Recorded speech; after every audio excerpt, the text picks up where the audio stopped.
श्रीशंकराचार्य नवावतारं विश्वेश्वरं विश्वगुरुं प्रणम्य वेदान्तशास्त्र श्रवणालसानां बोधाय कुर्वे कमपि प्रबन्धं शंकरं शंकराचार्यं केशवं वादरायणं सूत्रभाष्यकृतौ वन्दे भगवन्तौ पुनः पुनः ईश्वरो गुरुरात्मेति मूर्तिभेदविभागिने व्योमवद्व्याप्तदेहाय दक्षिणामूर्तये नमः। ओम शांति शांति शांति।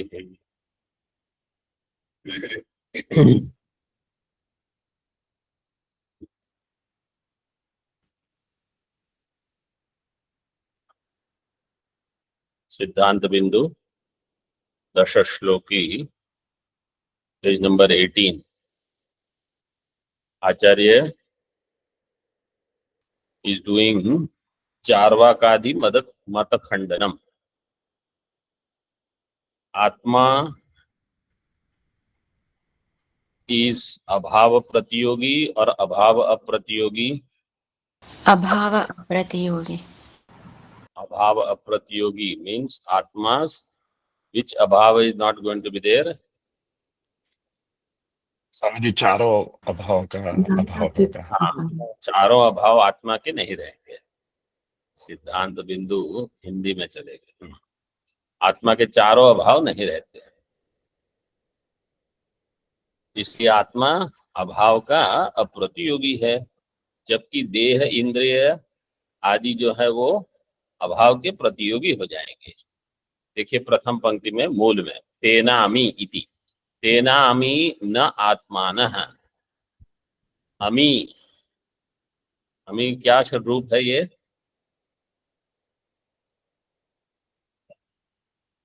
अमो अमी अमी अस्म अदस। अदस शब्द। अदस शब्द का क्या रूप है? बहुवचनम, प्रथमा बहुवचनम। प्रथमा बहुवचन। क्या सूत्र लगा? मुख्य दो सूत्र है। अदसो से धातु दो महा। हाँ, लेकिन वो सूत्र सीधे नहीं लगेगा। अदसो शेर धातु दोम की अनुवृत्ति होगी अन्य सूत्र में, जिससे ईकार दीर्घ होगा। अदसो से धातु दोम में तो दकार का मकार होगा।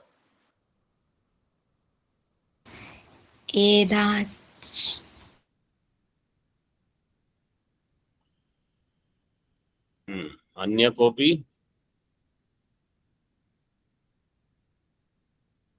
एत ईद बहुवचने, एत ईद बहुवचने ये सूत्र है 8-2-81, 8-2-81।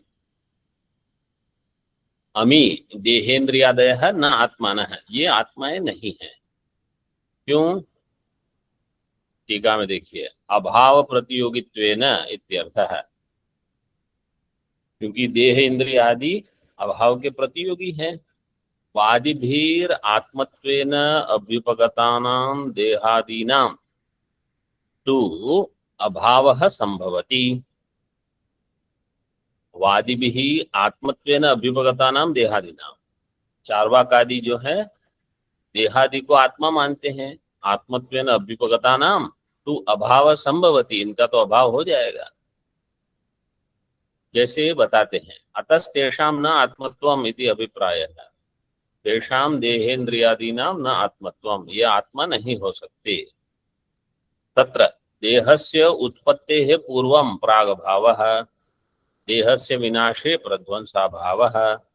देह की उत्पत्ति के पहले उसका प्रागभाव है, मतलब देह नहीं है। देह के विनाश के पश्चात प्रध्वंसाभाव है, मतलब फिर से पुनः देह का अभाव है। तथा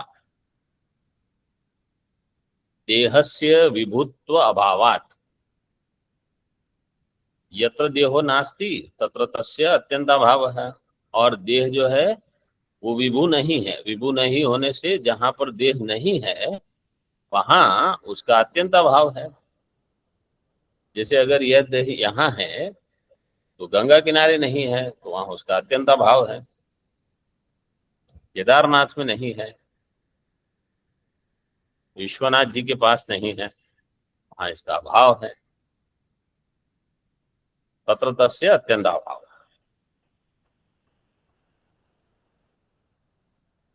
घटपटादीनां देह भिन्नानां वस्तूनां सत्यत्वात् तत्र देह भेदश्च इति चतुर्विधो अपि अभावो देहस्य उपलभ्यते।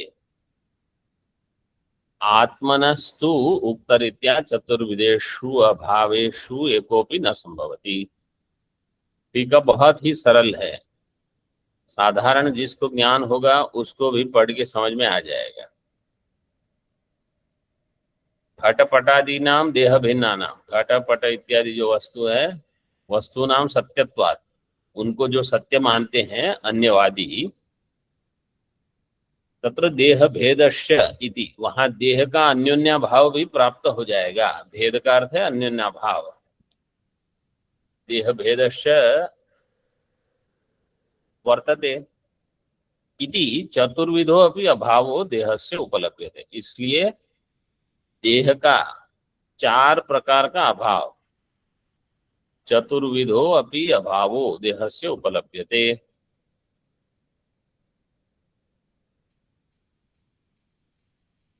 चतुर्विधा में क्या सूत्र लगा है? संख्याया विधार्थे धा, चतुर्विधा। चतुर्विध अपि अभावो देह, देह का 4 प्रकार का अभाव हो गया। प्राग भाव है, प्रध्वंसा भाव है, अत्यंता भाव है, अन्योन्या भाव है। आत्मा का इस प्रकार के 4 में से एको भी न संभवती, एक भी प्रकार का आत्मा का अभाव संभव नहीं है। तथा च, वो तो पहले हमने देख लिया।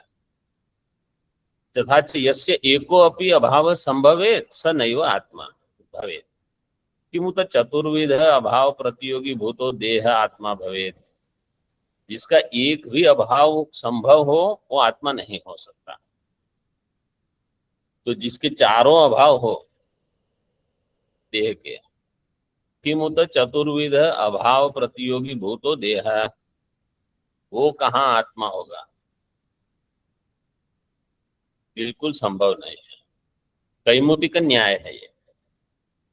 किमुत, किमु वक्तव्यम, एवं एवं इंद्रिय मनः, मतलब ये हमको समझते रहना है कि मैं देह नहीं हूं। देह में आपत्तियां आती रहती समस्याएं, मैं देह नहीं।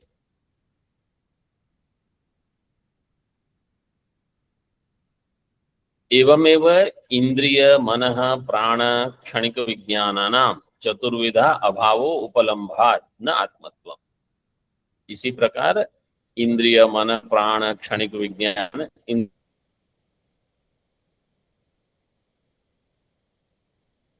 सबका चतुर्विध अभाव उपलब्ध होने से किसी,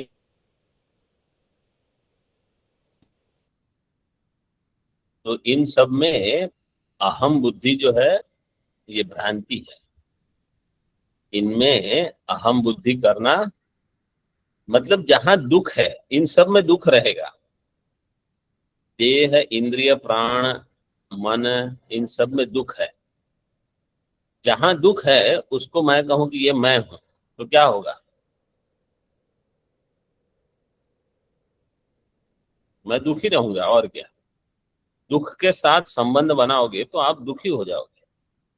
तो हम यही करते हैं। फिर हम कहते हैं ये समस्या क्यों आई, वो समस्या क्यों आई। दुख से हम तादात्म्य करके बैठते हैं।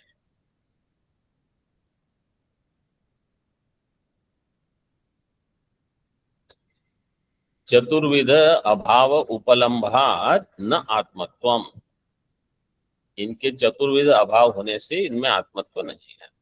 यस्य च आत्मनः केनापि अभावेन प्रतियोगितयापि संबंधो न भवति तस्य अभाव तादात्म्यं सुतरां नैव इति शून्य आत्मवादिनो मत निरासः।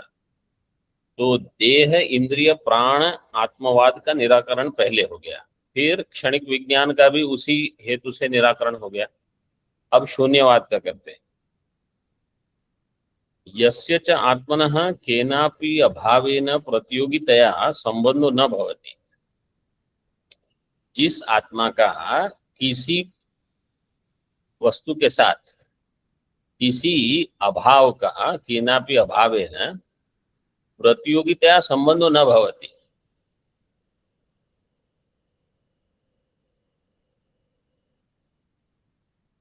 शून्यवादी क्या कहेगा कि हमारा जो आत्मा है उनका तो आत्मा शून्य है, तो जो शून्य है उसका, शून्य का अर्थ है अभाव, अभाव का प्रतियोगी बोले हमारा आत्मा बनता ही नहीं। आत्मनः केनापि अभावेन प्रतियोगितया अपि संबंधो न भवति। किसी अभाव के प्रतियोगी बनकर जिसकी आत्मा का संबंध नहीं होता, तस्य अभाव तादात्म्यम सुतराम नैव इति शून्य आत्मवादिनो मत निरासः।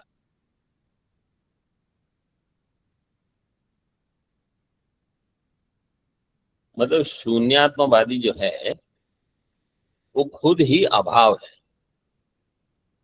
अभाव का प्रतियोगी जब हम कहते हैं, इसका अर्थ है कि यहां इसका अभाव है, अन्यत्र कहीं उसका भाव है। जैसे घट, अगर हम कहते हैं घट अभाव का प्रतियोगी है, तो किंचित देश में किंचित का भाव है, अन्यत्र किसी अन्य काल में उसका अभाव हो सकता है, अथवा अत्र उसका अभाव है तो अन्यत्र उसका भाव है। ये है अभाव का प्रतियोगी। लेकिन अगर कोई चीज ऐसी है जो किसी अभाव का प्रतियोगी कभी बने ही नहीं, तो वस्तु ही अभाव रूप हो गई, तो वो शून्य आत्मवादी मत का ऐसे निराश किया है। यहाँ अन्य तरीके से भी शून्य आत्मवाद का निराश करते हैं कि जो शून्य आत्मा है वो शून्य आत्मा ज्ञात है कि अज्ञात है। तो ज्ञातत्वेन आपने सिद्ध किया है कि वो शून्य है कि अज्ञातत्वेन। तो अगर कोई कहेगा कि हमने जान के शून्य आत्मा हमने जान लिया, हमको शून्य आत्मा का अनुभव हो गया, तो या तो वो शून्य आत्मा ही ज्ञान स्वरूप हो गया, अथवा शून्य आत्मा को जानने वाला कोई अन्य साक्षी आत्मा रहेगा। अगर शून्य आत्मा ज्ञान स्वरूप हो गया तो शून्य नहीं रहेगा, तो ज्ञान रह जाएगा।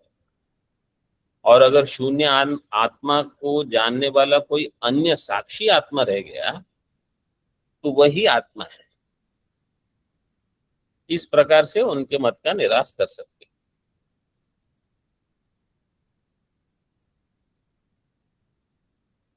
जैनानां मीमांसकानां च नये यद्यपि आत्मस्वरूपम नित्यम इति तस्य उत्पत्ति विनाश अभावात् न प्रागभावः प्रध्वंसस्य संभवति, तथापि आत्मस्वरूपस्य तन्मते विभुत्व अभावात् आत्मनो अत्यंताभावः संभवति एव।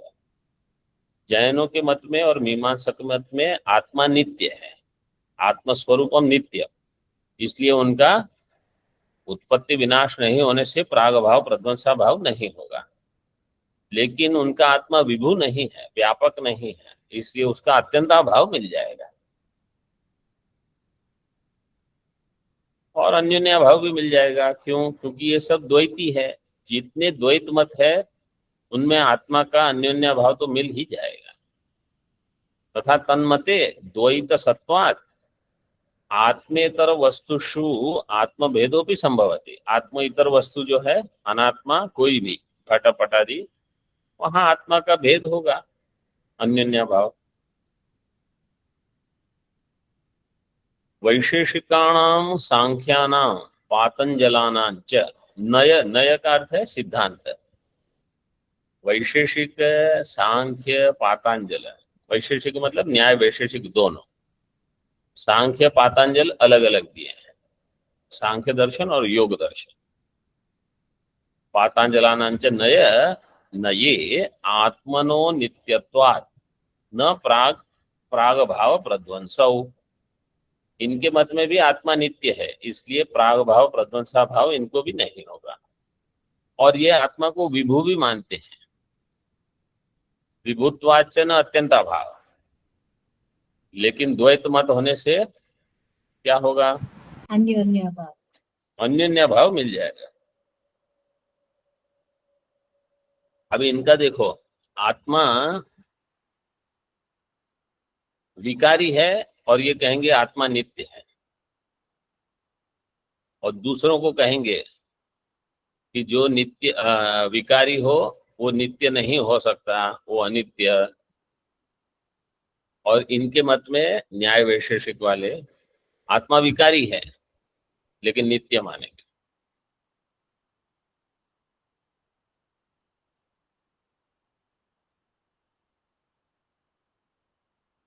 तथापि द्वैत सत्वात् अचेतनेषु पृथिव्यादिषु सत्येषु वस्तुषु आत्मभेद संभवति है। द्वैत सत्वात्, इनका द्वैत सत्व होने से अचेतनेषु पृथिव्यादिषु सत्येषु, जो अचेतन वस्तु है पृथ्वी आदि, इनमें सत्येषु वस्तुषु आत्मभेद संभवति, आत्मा का भेद होगा। यद्यपि देहादीनाम अनात्मत्वम मिथ्यात्वेनापि सिद्ध्यति तथापि आचार्यैः स हेतुः अत्र न निर्दिष्टः। देहादि का अनात्मत्व कैसे होगा? मिथ्यात्वेनापि सिद्ध्यति, क्योंकि ये सब मिथ्या है। देहादि मतलब अनुमान कैसे होगा?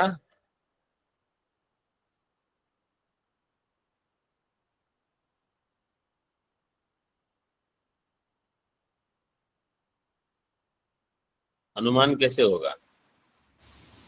देहादीनाम् अनात्मत्वं मिथ्यात्वात्। देहादयो अनात्मा मिथ्यात्वात्।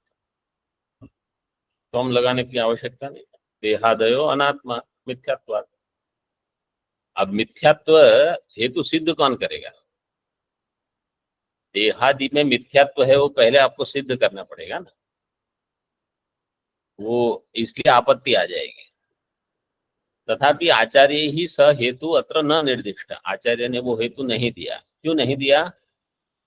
वादिभिस्तेषां मिथ्यात्वस्य अनभ्युपगमात्, वादी उसको मिथ्या नहीं मानते। तो अगर आप कहोगे कि वो मिथ्या है तो पहले आपको ये सिद्ध करना पड़ेगा कि देहादि मिथ्या है। तो आप कहोगे दृश्यत्व हेतु से मिथ्या है, तो पूर्व पक्ष क्या कहेगा? पूरा जगत दृश्य है और हम दृश्यत्व को सत्यत्व का प्रतिपादक मानते हैं। जहां जहां दृश्यत्व है वहां सत्यत्व है। आप क्यों कहते हो दृश्यत्व है तो मिथ्या है? फिर विवाद होगा, इसलिए उसको नहीं लिया।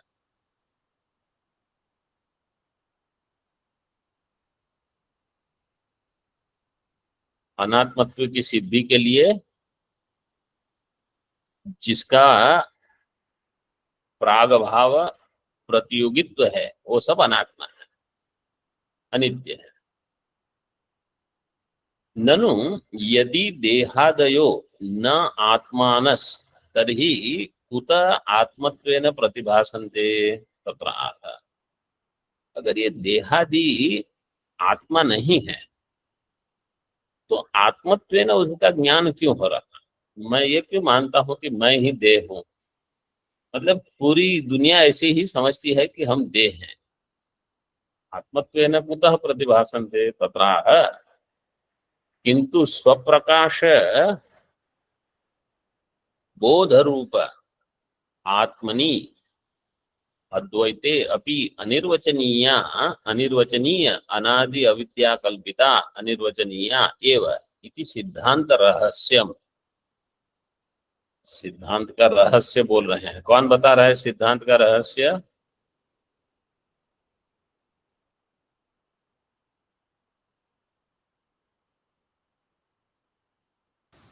मधुसूदन कौन? सरस्वती जी।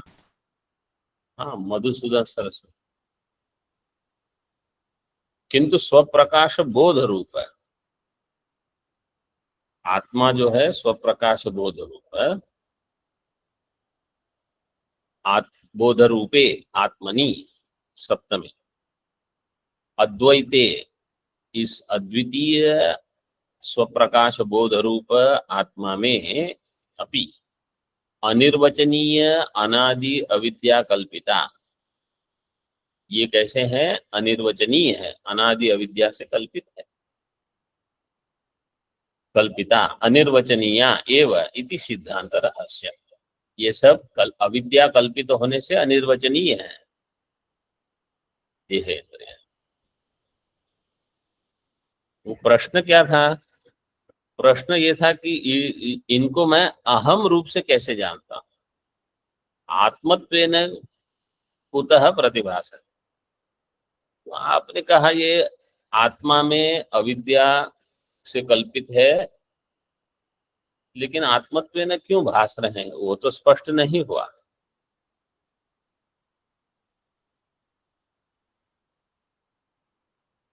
टीका में केवल इतना दे रहे हैं, शुक्तौ रजतम इव अविद्या आत्मनि आरोपिता।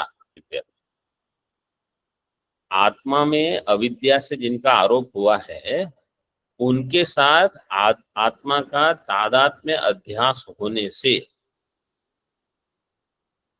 अनात्मा के धर्म आत्मा में भासते हैं और अनात्मा आत्मरूप भासता है। ये है धर्म धर्मी अध्यास आत्मा और अनात्मा के बीच।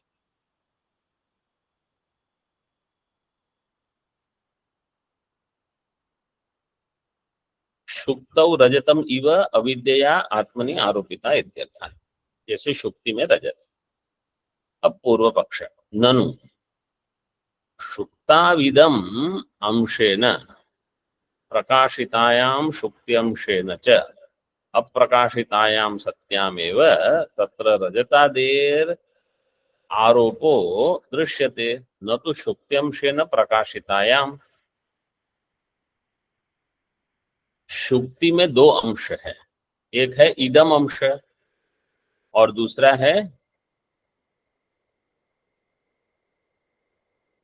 अहम अंश। अहम। क्यों? शुक्ति अंश। देखो आगे पंक्ति में क्या दिया, शुक्ताविदम अंशेन प्रकाशितायाम शुक्ति अंशेन च अप्रकाशितायाम। शुक्ति का एक इदम अंश है और एक शुक्ति अंश। इदम अंश प्रकाशित होता है, शुक्ति अंश प्रकाशित नहीं होता।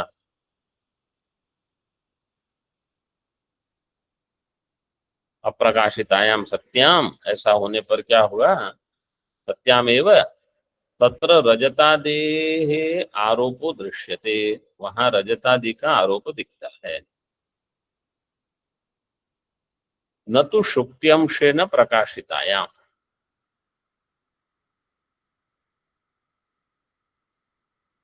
शुक्ति अंश से जो शुक्ति प्रकाशित हो जाती है, वहां रजत का आरोप नहीं दिखेगा।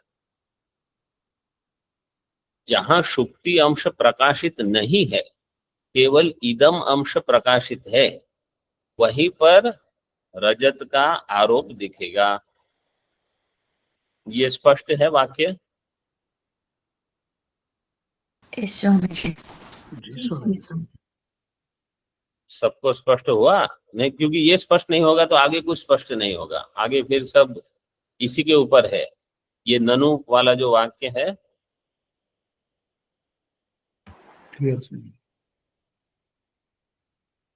स्पष्टम। जी स्वामी जी। जी स्वामी। ठीक।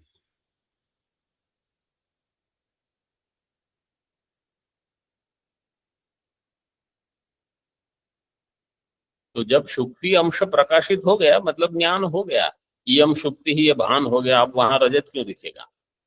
केवल इदम भान हुआ और शुक्ति के बदले रजत का भान हो गया, वो इदम रजतम, ये भ्रांति हो। यथा स्पष्ट आलोक मध्यगतायाम सन्निहितायाम च शुक्तौ, स्पष्ट आलोक के मध्यगत में, बीच में, मतलब एक समझो बढ़िया धूप खिली हो और दोपहर को 12 बजे 1 बजे वहां सामने एक शुक्ति रखी है, आपको दिख रही है शुक्ति में, आरोप क्या होगा? तो स्पष्ट आलोक मध्यगतानाम सन्निहितायाम शुक्तौ प्रकाशितायाम रजतादेर आरोपो न दृश्यते, ऐसे वाक्य पूरा करना होगा। नापि इदम अंशेन अपि अप्रकाशितायाम, और जब इदम अंश भी प्रकाशित नहीं हो तो वहां तो कहाँ आप भ्रांति अन्यथा ग्रहण नहीं होगा। क्यों? क्योंकि इदम अंश अप्रकाशित है, शुक्ति अंश अप्रकाशित है, इदम अंश भी अप्रकाशित हुआ, तो वहां अध्यास नहीं होगा। यथा गाढ़ अंधकारे, गाढ़ अंधकार में कहाँ आप अध्यास करोगे?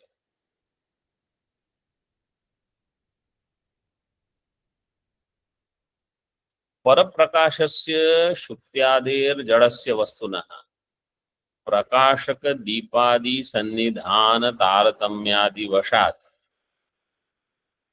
अंशेन प्रकाशो अंशेन अप्रकाशश्च उपपद्यते।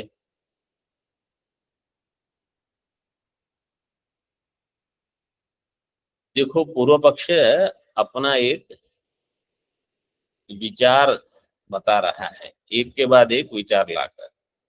सबसे पहले उसने क्या कहा?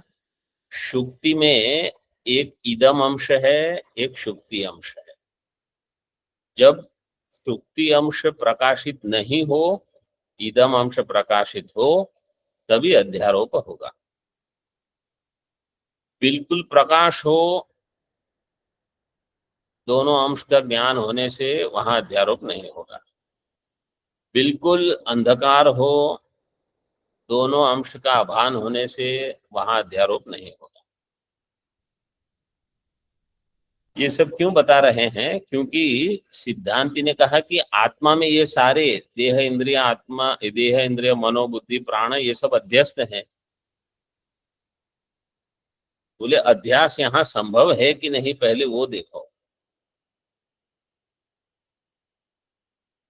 और जो जड़ वस्तु है, पर प्रकाशस्य शुक्त्यादेर जड़स्य वस्तुना, जड़ वस्तु में प्रकाशक दीपादि सन्निधान तारतम्यादि वशात अंशेन प्रकाशो अंशेन अप्रकाशस्य उपपद्यते। जो जड़ वस्तु है वो प्रकाश से आगे पीछे हो, दूर हो, नजदीक हो, तो सन्निधान तारतम्य होगा, कहीं अधिक नजदीक है, कहीं अधिक दूर है। तो इसलिए एक अंश का प्रकाश हो, एक अंश का प्रकाश न हो, ये वहां संभव है जड़ वस्तु। तो आत्मा में क्या है? बोले आत्मा में कोई संभव नहीं है। देखो, आत्मा तू बोध रूपत्वात् स्वप्रकाशस्त्वया अभ्युपगतो निरंशश्च, त्वया अभ्युपगत है, आपने आत्मा को कैसा स्वीकार किया है? बोध रूप है, सबसे पहले ज्ञान रूप है ये, बोध रूपत्वात्। स्वप्रकाश, वो बोध भी कैसा? स्वप्रकाश है। और आत्मा निरंश मानते हो आप, तो आत्मा में कहा एक अंश का ज्ञान है, एक अंश छिपा हुआ है, फिर अध्यारोप होगा। तो जो स्वयं प्रकाश है उसमें कहाँ भान होना नहीं होना, ये प्रश्न कहाँ है? और अंश रहित है, उसमें एक अंश का भान होना, एक अंश का भान नहीं होना, ये भी संभव नहीं। तथा च स सदा सर्वथा प्रकाशत एव इति अप्रकाशितांश अभावेन तत्र न देहादि आरोप संभवति। अप्रकाशित अंश का ही अभाव होने से वहां देहादि का आरोप कहाँ होगा?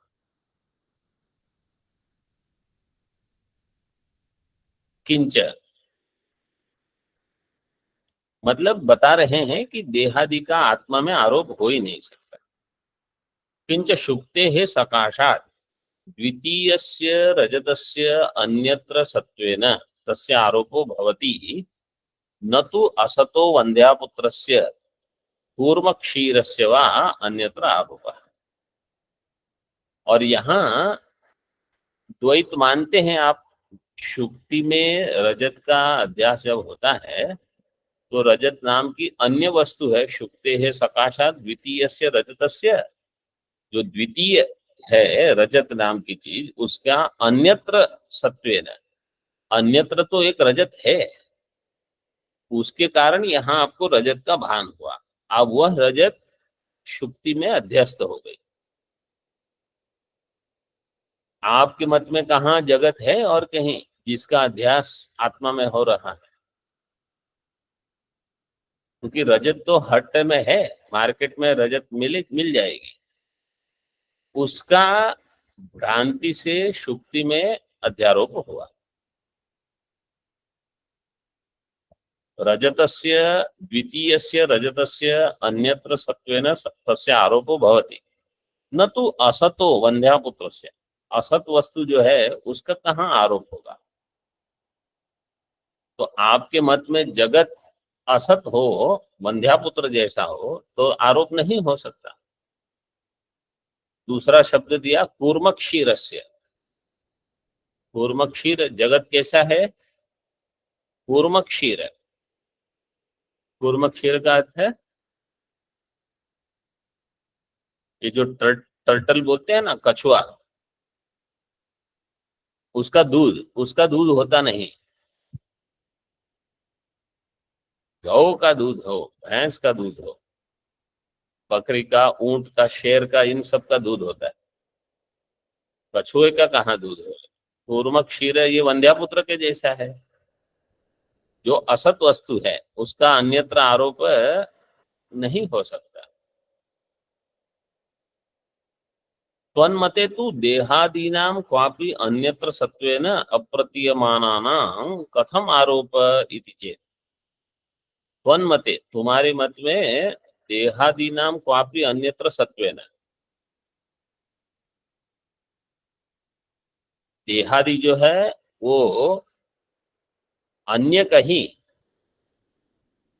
इनका अगर सत्य हो तो आरोप हो, अन्यत्र सत्वेन अप्रतीयमानानां, ये सत्व रूप से कहीं प्रतीयमान ही नहीं होते।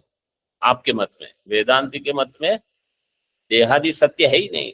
देहादि नाम सत्वेन अप्रतीयमानानां, फिर उनका आरोप कैसे होगा? ये तो असत है आपके मत में। देखो अभी मैं एक श्लोक बताता हूं। आत्मा जो है वो अभाव का प्रतियोगी है कि नहीं? नहीं है। अभाव का प्रतियोगी नहीं। नहीं है। मतलब आत्मा का अभाव नहीं होगा। नासतो विद्यते भावो ना भावो विद्यते सतः, सतः अभावो न विद्यते। जो सत वस्तु है उसका अभाव नहीं होगा, ये हम मानते हैं। तो आत्मा सत है, उसका अभाव नहीं होगा, वो हमने सिद्ध कर दिया। और जो असत है, असतः भावो न विद्यते, असत वस्तु जो है उसका भाव नहीं रहेगा, मतलब उसके सभी अभाव मिल जाएंगे। तो ये अगर आत्मा अथवा आत्मा नहीं, जगत, जगत जो है जो असत है आपके मत में, पूर्व पक्ष बता रहा है, ये पूर्व पक्ष ऐसा कहता है।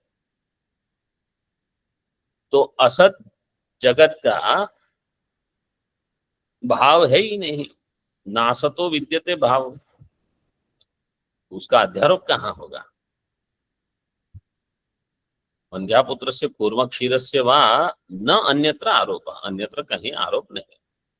त्वन्मते तु देहादीनां क्वापि अन्यत्र सत्वेन अप्रतीयमानानां कथम आरोप इति चेत्। तो देहादि जो है वो अन्य कहीं प्रतीयमान ही नहीं है सत्व रूप से, तो आरोप कैसे होगा? ये सब पूर्व पक्ष ने अपनी जो समझ है वो बता दी।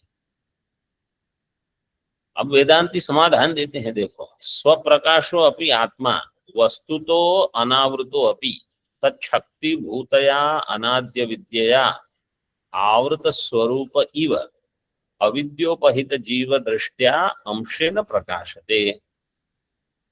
आत्मा स्वप्रकाश तो है, स्वप्रकाशो अपि आत्मा, वस्तु तो अनावृतो अपि, वस्तुतः वहां आवरण नहीं है, अनावृत। तत्शक्ति भूतया अनाद्य विद्या आवृत स्वरूप इव, उसकी शक्ति के द्वारा, तत्शक्ति भूतया अनादि अविद्या, अनादि अविद्या आत्मा की ही शक्ति है। शक्ति भूतया अनादि अविद्या समानाधिकरण, आवृत स्वरूप इव अविद्योपहित जीव दृष्टया अंशेन प्रकाश। आवृत स्वरूप इव, मानो आत्मा ढक गया है और अविद्या उपहित एक अंश, अविद्या उपहित का अर्थ है साक्षी, साक्षी रूप से यह जीव भास रहा है। साक्षी शब्द हम क्यों कह रहे हैं कि प्रत्यभिज्ञा उसी में घटती है। सोहम सोहम जब हम कहते हैं तो किसमें अहम अहम अहम इसकी अनुभूति होती है? साक्षी में।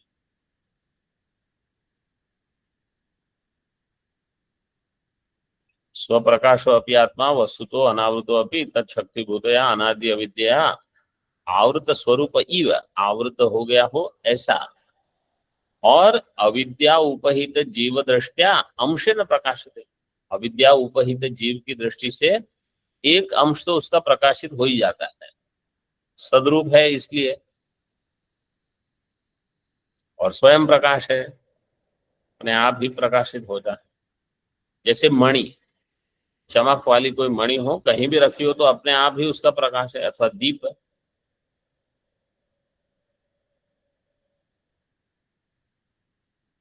निरंशे स्वप्रकाशे अपि आत्मनि इयम अनाद्य अविद्या सोपहित जीव दृष्टया अंश भेदेन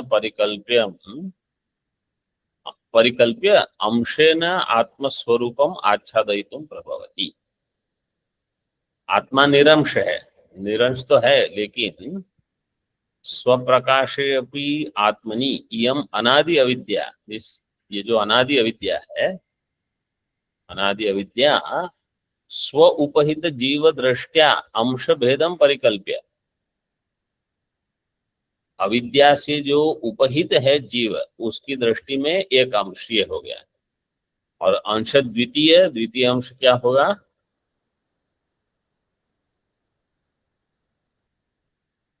दूसरा अंश क्या होगा?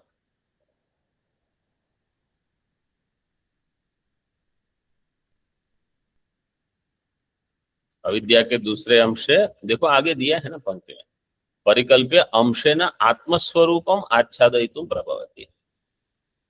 एक अंश ढक गया, एक अंश प्रकाशित हो रहा है, जो अंश प्रकाशित हो रहा है उसको हम कहते हैं अहम, जीव, और अन्य जो अंश है अंशेन आत्मस्वरूपम आच्छादयितुम प्रभवति, आच्छादयितुम प्रभवति का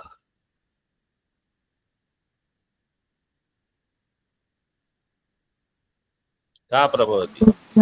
अविद्या, अनादि अविद्या, अनादि अविद्या यही करती है, एक अंश को ढकने में एक अंश से उपहित हो गए, एक अंश को ढकने के लिए प्रवृत्त होती है। तथा भ्रमे, भ्रम का अर्थ है भ्रमे, भ्रम आरोपितस्य वस्तुनो अन्यत्र सत्यत्वस्य न आवश्यम अपेक्षा, अवश्य अपेक्षा नहीं है।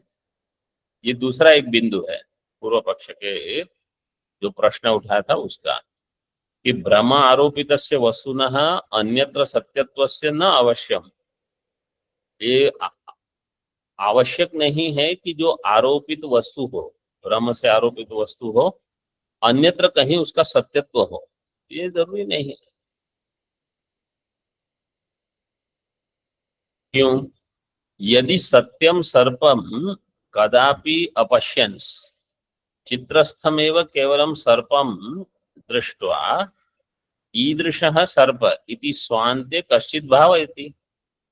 जिसने सत्य सर्प को कभी नहीं देखा है, चित्र में देख लिया सर्प कुछ तो है ऐसा, और लिखा है नीचे 2-3 पंक्ति में, वो तेजी से दौड़ता है, कुछ आवाज हुई तो भयभीत हो जाता है, जहर है, ये सब लिख दिया।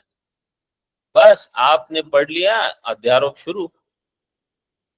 केवलम सर्पम चित्रस्थमेव केवलम सर्पम दृष्टवा, चित्र में जो सर्प है केवल उसी को देख। बहुत लोगों को ऐसा होता है, वो सोचते हैं हम बड़े हो गए। जब 17-18 साल के कोई होते हैं, वो हॉरर भूत की कोई कहानी हो ऐसी पुस्तक लेंगे, पढ़ेंगे, फिर कमरे में रात को उनको भय लगेगा, लाइट तोले लाइट चालू रखो, दरवाजा खुला रखो। क्यों? अरे वो भूत आ जाएगा। तुम्हारे पास कोई भूत नहीं आएगा, आप चिंता मत करो, तुमको देखकर भूत भाग जाएगा, और क्या। सबसे बड़ा भूत तो तुम ही हो, और कौन। ऐसे मजाक कर सकते हो आप। कश्चित, हाँ, तो एक अंश ढका हुआ है और एक अंश प्रकट हुआ है। सत्यम सर्पम कदापि अपश्यन् चित्रस्थमेव केवलम सर्पम दृष्ट्वा ईदृश सर्प इति स्वान्ते कश्चित् भावयति। कोई ऐसी भावना करता है। तस्यापि रज्ज्वां सर्पारोपः सति निमित्ते संभवत्येव। वहां भी रज्ज्वां सर्पारोपः सति निमित्ते, निमित्त होने पर वहां भी रज्जु में सर्प का आरोप हो जाएगा। चित्रस्थ सर्प को देखकर रज्जु में सर्प का आरोप हो सकता है, अगर वहां निमित्त उपस्थित है तो। ईदृशः, ईदृशः सर्पः। ईदृश में प्रातिपदिक क्या है प्रथमा एकवचन में? ईदृक्। ईदृक्। ईदृश से ईदृक् कैसे बनेगा? क्या क्या मुख्य मुख्य सूत्र लगेंगे?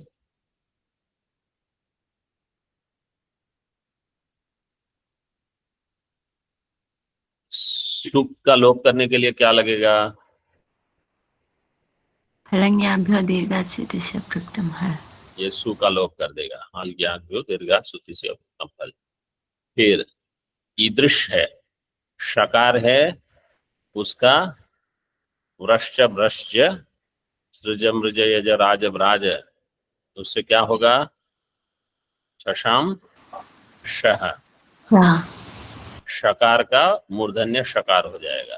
फिर जलान जशोंते से शकार का डकार हो जाएगा। फिर आगे क्या होगा? वावसाने